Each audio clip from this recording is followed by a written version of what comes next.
All right, so I got referred to this guy, Scott, a long time ago. And Scott came in. Scott was 42.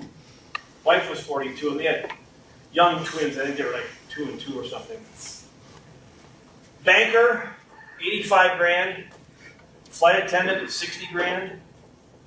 Household income, 145. Mortgage, they had a 15-year mortgage. They had a couple of car loans.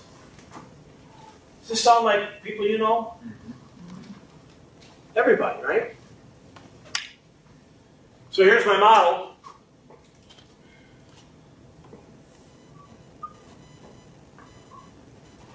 All right, so he's got this house for $375. Got a 15-year note against it. Owes about $175. He's got Roth and 401k. At the time he was doing 14, got a $3,000 match. She was doing 6 no match, and they were putting $3,000 each into a Roth. And he had the proverbial $250,000 of group insurance, and she had 0. And they got these 2 kids here in this house. A couple of car payments, a couple of credit card payments. Very standard stuff. I see this day after day after day. So I meet him, and he's very skeptical. He comes in, he goes, Paul, he says, I'm a banker, and I have no idea what you know about money that I don't know, but Scott, his golf pro, said, let's go see him. So he agreed to meet with me, and I sat down. And that thing that I put up here that was called financial success, most of that came from him. Wanted to put his kids through school, have a second home, join a country club, drive nice cars, take vacations. And I did this. He says, his first question was, are we putting too much money into 2 places? I said, well, here's the good news. You're savers. You're doing a great job saving. You've actually got numbers here, which is good. Most people don't. That's great. It's just where you're putting it that might be a little suspect, but let's talk about that. What do you really want? He said, I want a second home. That was his hot button. He wanted it either in Florida or Arizona. I said, that's between you and your wife. He said, here's the deal. We got this 15-year mortgage. So when I'm 42 today, when I'm 57, I take the payment on this house and put it on the second home and only have one payment, own one house free, and going to have the second house. And all I said to him was, Scott, if you could buy that second house today, would you want to? He says, well, I can't. I said, if you could, would you want to? He goes, well, yeah, because I said, where are you looking? He goes, well, I'm kind of looking down Desert Mountain in Arizona. I said, what are the prices? He said, like 300 grand. I said, what's the rate of appreciation on Desert Mountain real estate? And here's what he told me. He said, 20%. I said, okay, I understand that today. Let me cut that in half and just call it 10. Well, if you take $300,000, apply a 10% appreciation rate over 15 years, you get $1.25 million. Just math. And I said, what assurances have you got that in 15 years you can afford to pay that for a house down there? And his answer was interesting. He said, I sure hope I can. And I said, is hope a valid financial strategy? He said, no. So I said, can I have a week or 2 to look at this and come back with a plan? He says, yeah, that's why I'm here. Here's what that looked like. Number 1, we did a refi. 15-year back to a 30. We mortgaged $240,000 after closing costs, paying off the $175,000. He had his hands on $60,000, and his mortgage payment was identical. No change in the payment because it went from a 15 to a 30 on a bigger note. But I piled $60,000 in front of him, gave him a higher interest deduction, reduced his tax bill, and said, I got 17, 23, $26,000 of his money. The 3 is the match. I said, Scott, with $60,000 in cash and $26,000 of investable dollars, could you buy a property in Arizona for $300,000? And he said, yes, I sure could. And he did. He went down Thanksgiving that year, and they found a 3065 in a community called Anthem in Arizona, just off of the west slope of Desert Mountain. 3065, 3 bedrooms, 2 bathrooms, gated community, golf course, and 2 of those infinite line pools with cabanas. And he bought his house at 42. With money that was going to places that he didn't want. He wanted real estate, and he was doing what everybody's doing. Now, this is going to get a little messy, okay? This is the fun part. This was the easy part. Refi, cash flow, done. House, 3065, right here. He comes back from the trip with this big legal glossy folder from the Anthem, whatever it is. He comes into my office and he goes like this and kind of splashes in front of me. And he goes, You know what that is? I said, what? He goes, that's my second home in Arizona. I said, no, it's not. It's your 401k and you're going to go live in it now. He's like, oh, I never thought of that. And you're going to live in your 401k. And that, instead of a statement in your file cabinet, there's bricks and mortar in Arizona. And your wife's a flight attendant, for Pete's sakes. Good, have a good time, right? So they take the property, because they're 42 and have to work 48 to 50 weeks out of the year, and they throw it into an LLC. Rent it out. From October 1 to about March 31st, if you live somewhere north of Kansas, what might you pay to rent a nice home in Anthem, Arizona, weekly, nightly, monthly?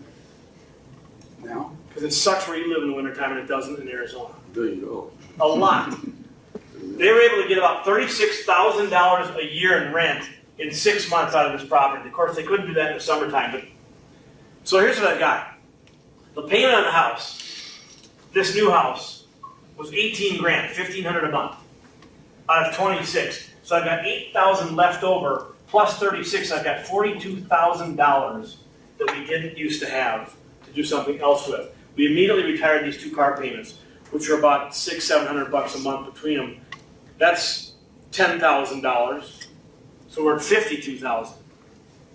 And we own a house today versus 15 years from now. So here's what I told them to do, and this is what we did. I'm going to use red because it seems to be standing off and looking good. We took all this cash flow, and we did a couple of things. We started by going like this, and we put an emergency fund together. 2 houses, one far away. We need $6, $8, $10, $12, $15,000 right now on a check in cash. He didn't have that, he does now. I took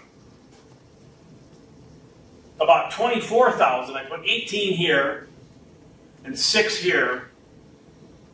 It got Scott $1.5 million. It got her $750,000 of death benefit. This isn't the term kind of junk that doesn't work. It's the permanent stuff that builds value, and it's all being funded by somebody else.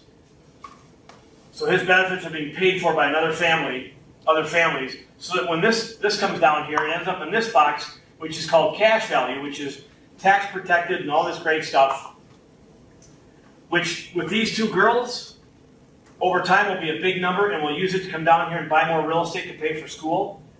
So we got college funding built into the strategy. We've got protection built in. We've got cash. Eventually, we didn't need this anymore because we got it here. We don't need to have money earning 0.1%. We got money here earning 5 or 6. We got the home. We got college. We've paid off debt. And then he says, well, what about when I turn 75? I said, great. What about that? He said, I'm going to have a couple pieces of real estate, probably both worth $1 million at the time. I said, okay, what do? I said, well, here's one of your options. Because of this, you could say, where are you going to live? He goes, Arizona. I said, okay, so you take this $1 million house, and rather than market it, haggle, fight, scratch, claw, over price, fees, yada, yada, yada, you take this house and you donate it. You give it to a charitable remainder trust, a CRT. He goes, what the heck's that? I said, well, here's what that is. Where'd it go? I'll find it. You can take highly appreciated, low basis assets like real estate, stocks, whatever you got, and my hands are a mess. Where did I put those out? Oh, here. Okay, sorry. And give the house away. No marketing time, no taxes, no fuss, no muss. And who's ever heard of Hillsdale College? In Michigan? Hillsdale? They only exist on grants, donations, gifts, and tuition from kids. No federal money whatsoever. And in doing so, don't have to teach the curriculum they're told to teach. They can teach the curriculum they want to teach. There's 2 colleges like this in the country. This is one of them. Well, this little blue chart here says, if you make a donation to them when you're 75, whatever the donation was, $1 million, they'll pay you an annuity figure of 8.62%. That's $86,200 a year for the rest of your life. What were those withdrawal rates I was talking about earlier over here? 2 and 3? 8.62. It's taxable, but it's 8.62. And not until you're 75. No, sooner, but I'm just using that as my example. That was kind of, If you make the donation later in life, when you're 85, it's 12 and a quarter. Problem is, you haven't got many years left to live. You might not enjoy that as much, so you do it sooner. But dispose of the property, no tax, no commissions, with all due respect to you guys in the audience. 86 to an income for life. When you die, they stop the income, keep the property, and down to charity. Fine. But here's what happened. The girls now, 55 and 55 go, Mom, Dad, you just got rid of $1 million worth of the estate that was probably headed our way. And Scott says, honey, 33 years ago, a guy talked us into this. The $1.5 million is now $3.5 million. The $750 is now $2 million. Rather than the building, would you and your sister be okay getting $5.5 million handed to you tax-free? Oh, yeah. That'd be okay. Sis, you okay with that? Yeah, that's good. Death benefit. Mortality is certain. Liened or collateralized against an insurance company's billions of dollars to fall out of the sky tax-free, who you deem they should go to? Okay. Got rid of the house, got income for he and his wife. Now, when you do this, this is a tax-exempt organization. They can't go, oh, good, we get a big deduction. They get that already, 100%. So what they do is they say, hey, you donated $1 million piece of property to us. Had you sold that through normal means, you'd probably paid a couple $100,000 in taxes, right? 20%? So there's $200,000 in tax that's just out there in limbo that they bank for you. So you go down here to your 401k and you make a $50,000 withdrawal in a 40% tax bracket. You're going to pay $20,000 in taxes to get your hands on 30, and you go, oh, wait a minute.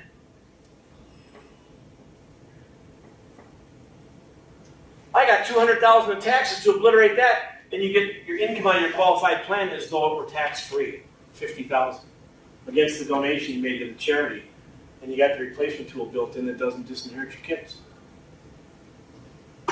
He's just like, he looked at me like, can I do this? I said, you're doing this? Can you take that and this, go to Arizona and buy a house? He went, yeah, and he did. So they enjoy that property today. They keep a couple weeks of it for themselves, right in the dead of winter, fly down there for nothing on per ticket, and go hang out for 2 weeks at their place. The other thing he gets to do is he'll get a hold of a bunch. He's a banker. So he's in charge of raising funds for guys to develop strip malls and whatnot. He'll get 5 or 6 of his developers and go, hey guys, sketch out a week in January. Let's go to my place in Arizona and hang out and smoke cigars, drink beer, play golf, play cards. That's a pretty good sales call. It's all deductible to him.